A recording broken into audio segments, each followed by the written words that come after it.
Hi everybody, Courage to Change, April 6th. Just as the common cold has symptoms such as a runny nose and sneezing, alcoholism also has symptoms such as blackouts and mood changes. I have to accept that I, too, display symptoms similar to those of the alcoholic among the obsession, anxiety, anger, denial, and feelings of guilt. These reactions to alcoholism affect my relationships and the quality of my life. But as I learn to recognize them and learn to accept that I have been affected by the disease, I begin to heal.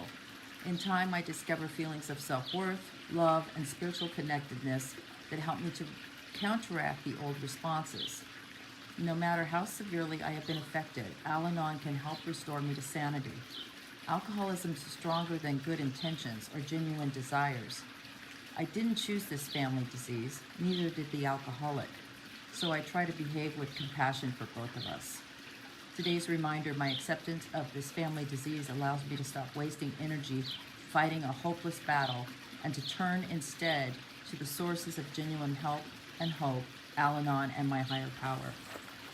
Well, I love that. That's a really good, in a nutshell, explanation of what recovery is. We all suffer from this disease. It's a family disease.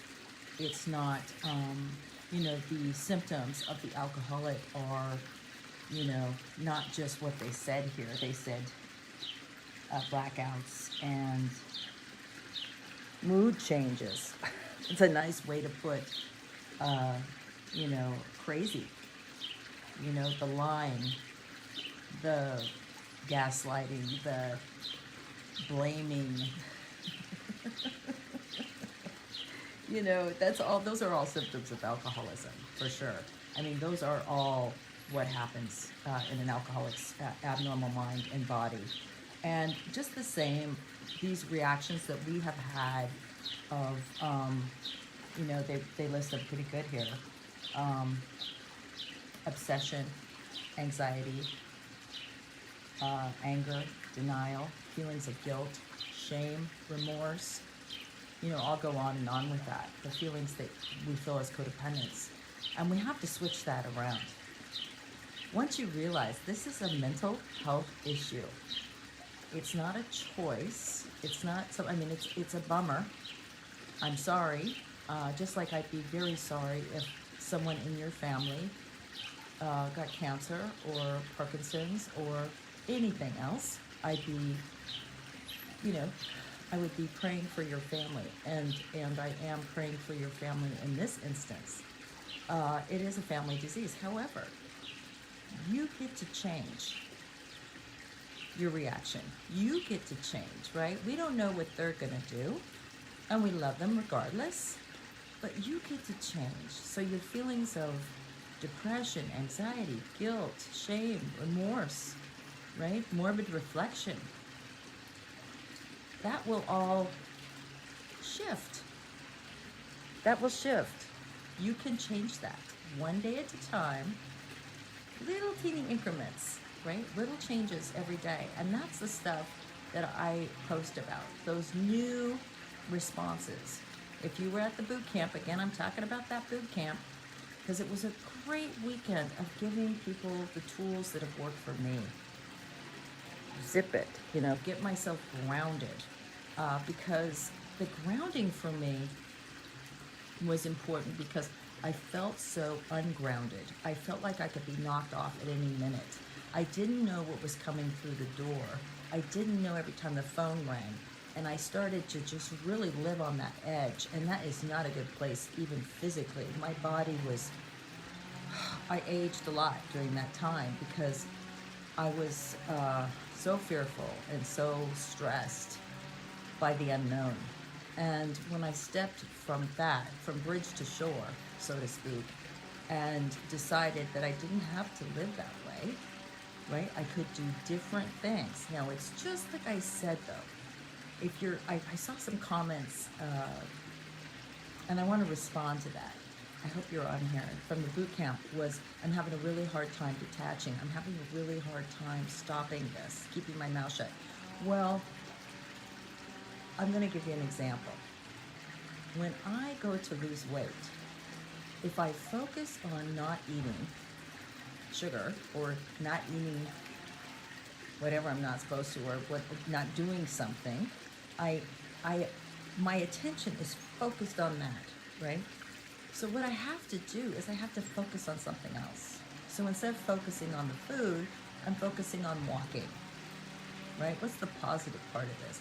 I'm focusing on the foods that I like that are better for me, right? I just shift my perception, I shift my attention, and that's what really I'm asking you to do. And I'm asking you to do it on faith, because you don't know if it's going to work, but you're willing to try it, right?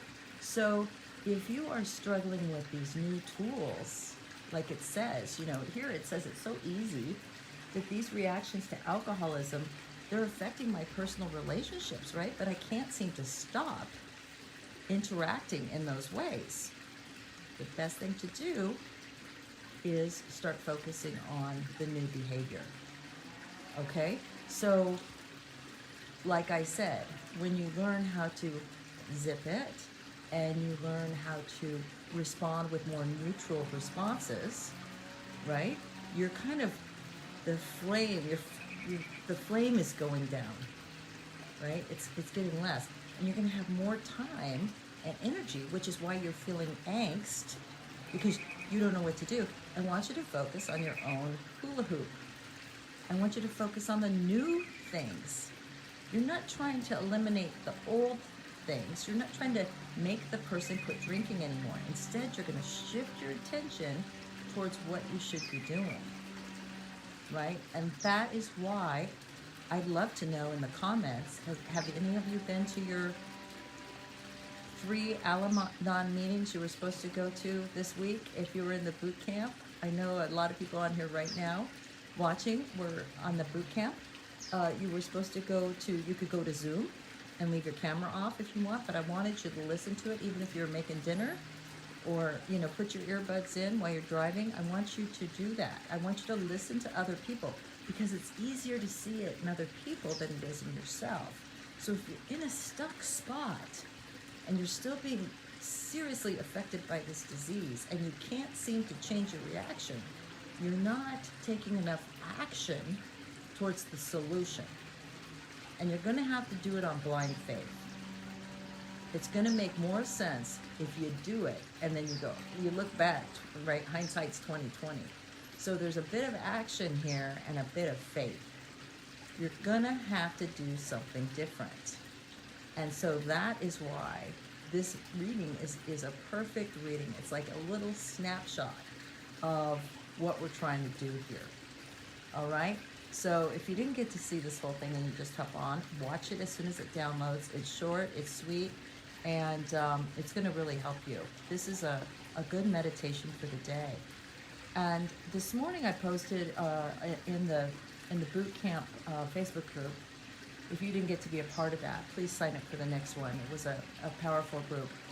And, I posted about that bubble concept. You have more control than you think. You might be in a situation, in a marriage right now that is toxic and it's killing you. But you are in that bubble, right, with the control knobs. So focus on what you need to focus on. Doesn't mean you stop loving. It means you turn down the volume on the rhetoric, on the bullshit, on the lies. You don't have to listen to everything. You don't have to respond to everything. Take a break, take a breather. Now that you're doing these tools, if you're participating and you're actually doing the tools of Al-Anon, Nar-Anon, ACOA, CODA, the boot camp, you'll notice the fire is diminishing, because he's the only one, or she's the only one, whoever it is in your life, that's throwing the wood on the fire. There's not 2 of you now stoking the fire, right? There's only one. So the flames are going to go down. Okay? So let's just keep working on new behaviors, new responses. And a lot of it is no action. Just don't respond. Play dead. Okay? It'd all be happening if you weren't there. There'd just be someone else in your place, right? So just take a step back, take a deep breath. Today is Wednesday. It's a beautiful day. Get in that bubble, right? You can decide what comes in the bubble and what goes out of the bubble. Okay? I love you all, and I'll see you tomorrow.